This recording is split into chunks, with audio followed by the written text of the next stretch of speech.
Hey guys, this is Julian of Julian Gray Media. This is the next episode of Ableton Live intro tutorial. We're making a track from start to finish in Ableton Live intro to see if it's good enough for a professional track. If you notice, I'm in a new location here.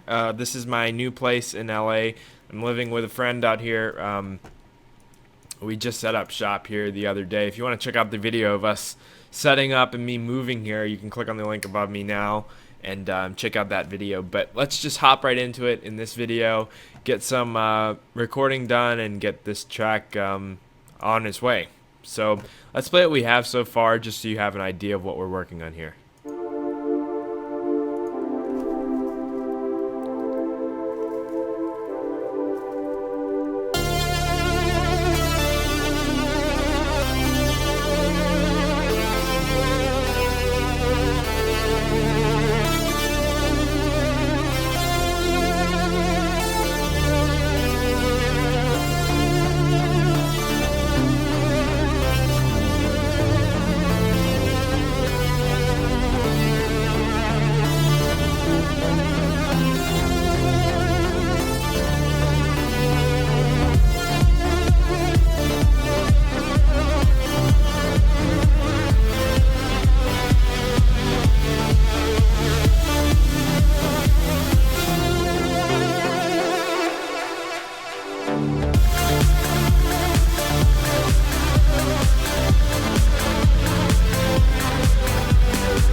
Alright, so that's sounding pretty decent. That's where we left it off in episode 2. We're going to be doing some work. First thing I want to kind of focus on is those pads here. These pads are kind of not working so great with the lead, in my opinion. It needs some work to get it where we want it. Keep in mind that I'm getting used to new monitors and a new setup, so the mix might not be as good as it used to be. Or my mixing abilities might be not as good as they used to be because I'm switching monitors and I haven't adjusted to them yet, but in time I'll adjust to these monitors and get similar results to what I used to do. So let's give this thing a play from that part where we have everything going. I'm actually going to go ahead and loop this section here.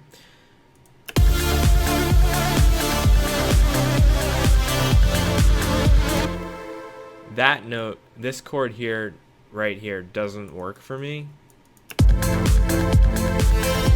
Something's wrong in there, and we have to iron that out before I do anything else. So let's give this pad a solo.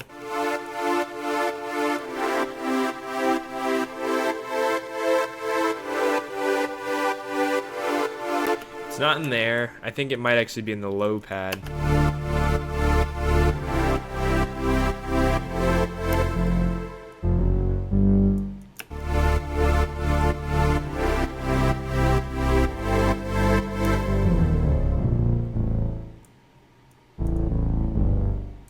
Let's just experiment with those note placements.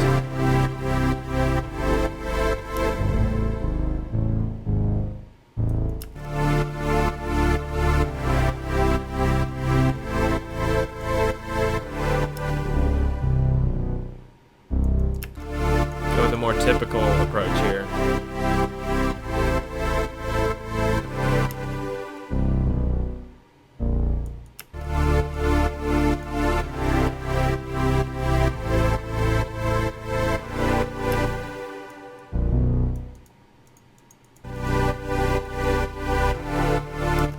Sounding a little bit better. I think I'm actually gonna just let that do its thing.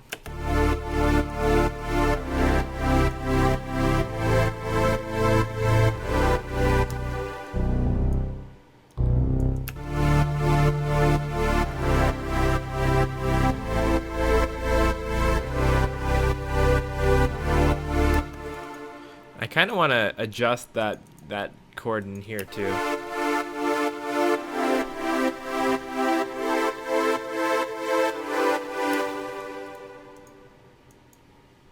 Maybe.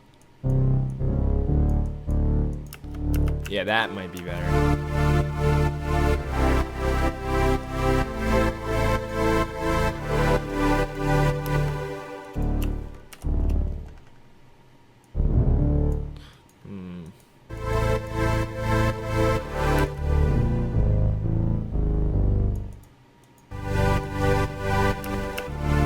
That's the best so far.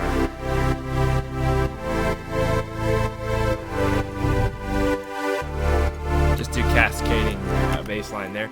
Let's make sure we don't overwrite any of these filter modulations we did last time. So what we're going to do is just copy these notes and paste the notes. I'm sorry, delete and then paste the notes in. It's Control V if you want to know how to paste notes. We're going to just copy this clip here, paste it here with Control V and then Control D to duplicate. Let's do that here as well. And then we have a little bit better working low pad here, I think.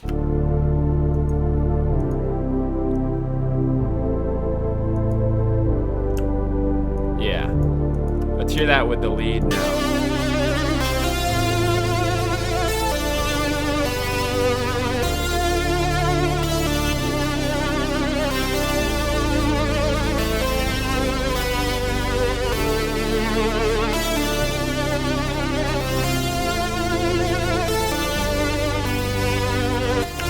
Definitely better than where it was a few minutes ago. Let's solo that pluck in there as well. Let's see what that sounds like.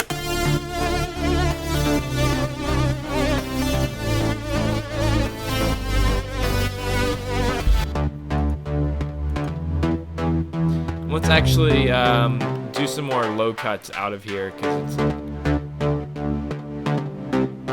little bit too low heavy in my opinion. Maybe even take it up an octave here.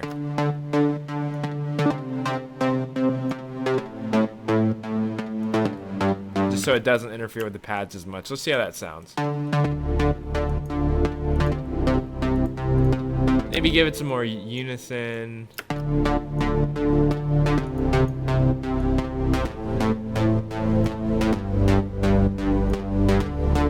Now we can raise that gain back up in the lows so that we can use a little bit more of it because we just removed that the low octave from the pluck. So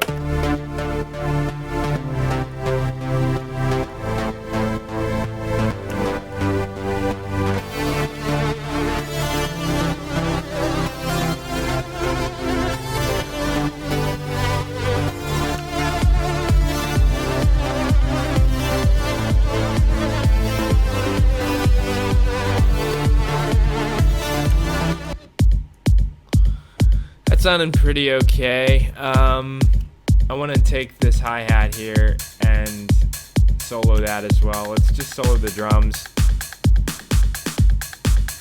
I'm still extremely dissatisfied with the clap.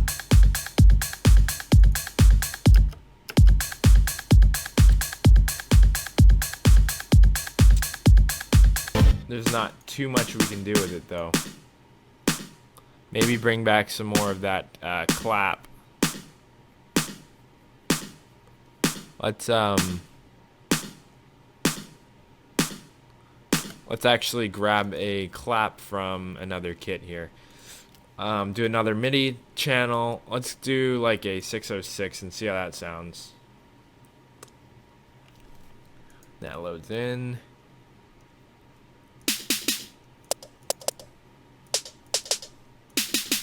We need a kit with a clap. Let's try the 808 again. That's important. Because right now our snare is very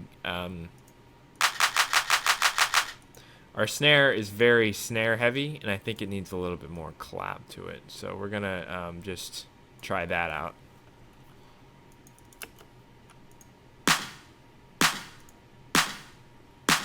Reduce the decay time a little bit because it's a little bit long. Sorry about all the Facebook notifications. I still have to disable that on this machine. That's sounding a little bit better, I think. Give it some boost, reduce the reverb a little bit, and then let's give this a play with everything.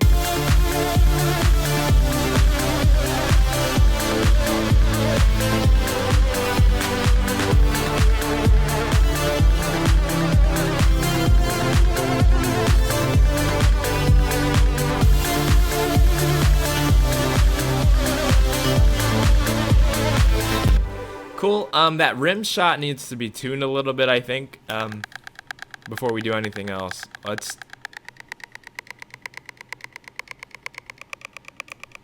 That's about where I want it. A little bit higher than normal. Let's cut the decay time a little bit there. And that should be fine for now.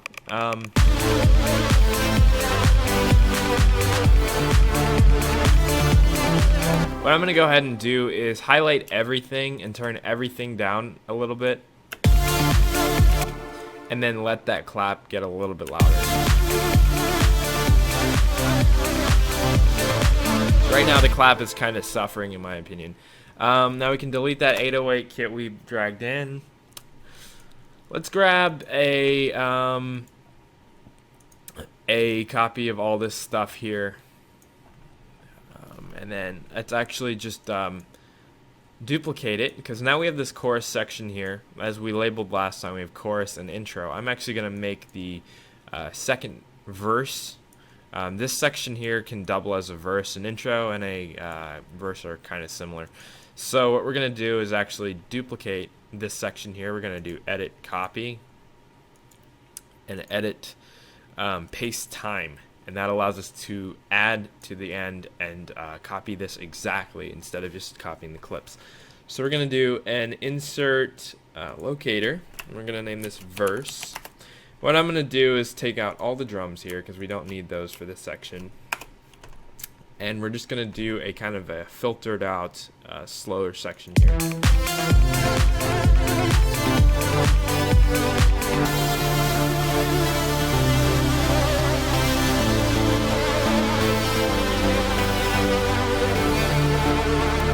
So in order to kind of sell that effect, let's grab a auto filter here, and we're going to actually cut the top off of that. If you didn't already know, cutting the top can kind of create an in the distance or you know, far away kind of effect, and that's what we use for breakdowns to try to establish that like slow down, like easier, softer tempo areas, or not tempo, but processing. So let's bring that filter down.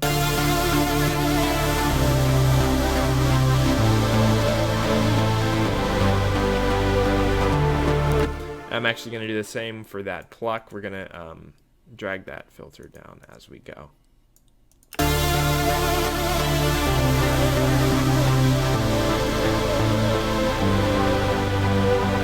And then we can go in here and actually modulate that Serum macro again back down to the bottom.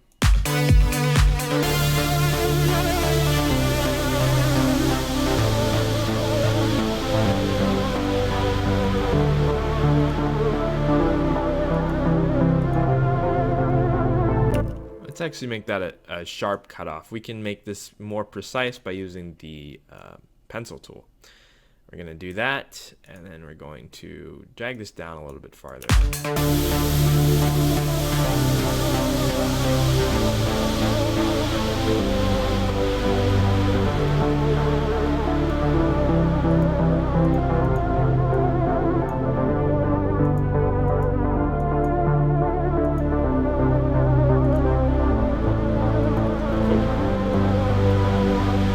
Now I'm actually going to turn that noise down a little bit because I think it's a little bit overbearing right now.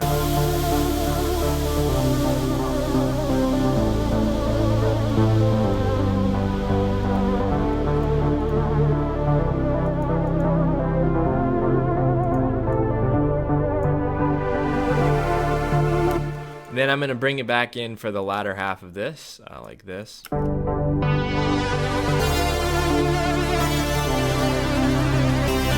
On that pluck, we're going to do the exact same thing. We're going to fade it in, and that's going to create kind of like a tension builder in that breakdown, and then we're going to drop the beat back in.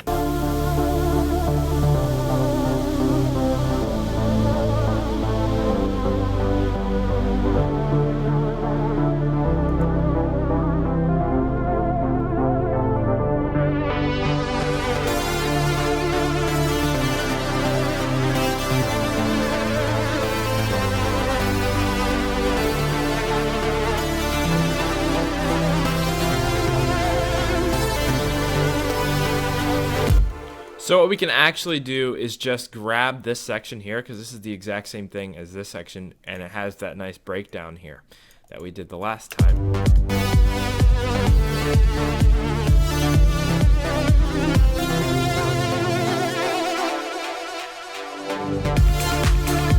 What we're actually going to do is we're going to highlight that in the chorus, and we're going to do the exact same thing we did last time.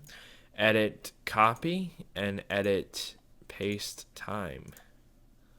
Cool, and then we have this extra bar at the end that we can just dispose of. Awesome, guys.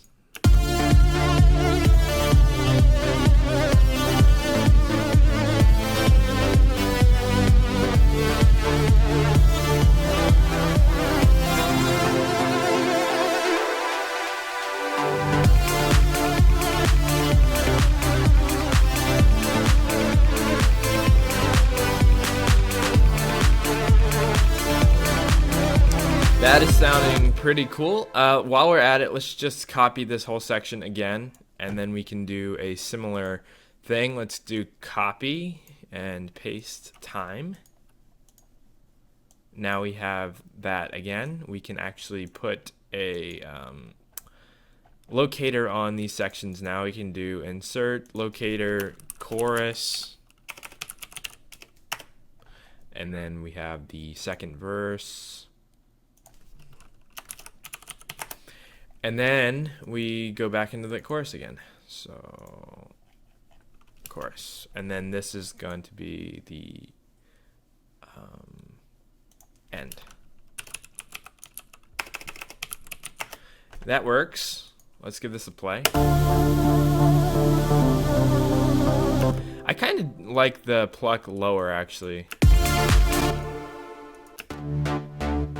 It's hard to judge on this these monitors because I'm not adapted to them yet, but because your ears have a certain period of time before they'll adapt to speakers, so when you're listening to them new, it can be kind of hard to judge how something's going to sound on other systems if you aren't used to the monitors yet. But we're gonna give this a play.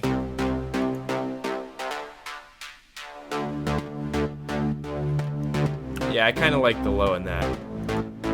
I think a little bit too much reverb though, so we're gonna cut some of that out.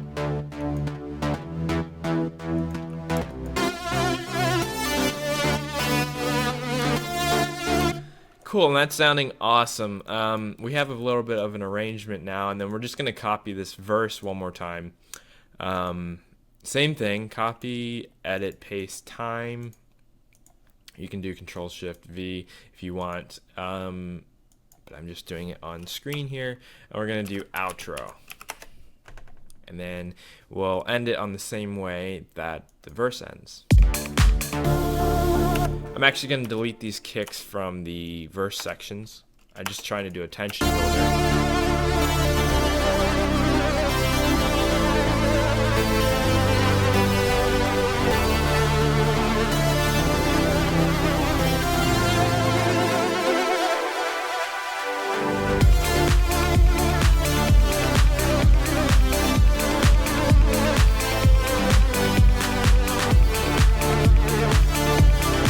That's sounding pretty good. And then we have the outro, which is going to do the same thing, but I don't want it to filter up at this point. I just want it to stay down and then maybe filter up at the very end. So what we're going to do is we're going to actually do that now. We're going to do this here. We're going to make it filter up at the end, but we don't want it to filter up until then. So here we go.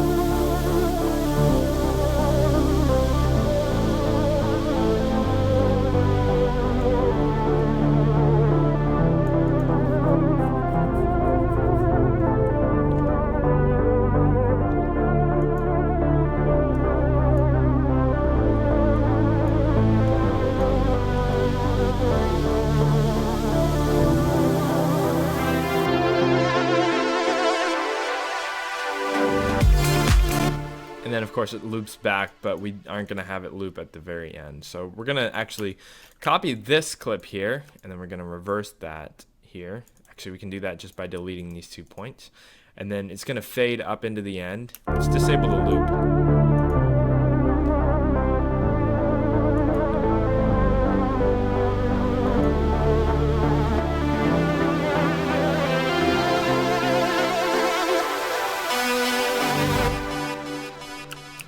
last note is kind of meh.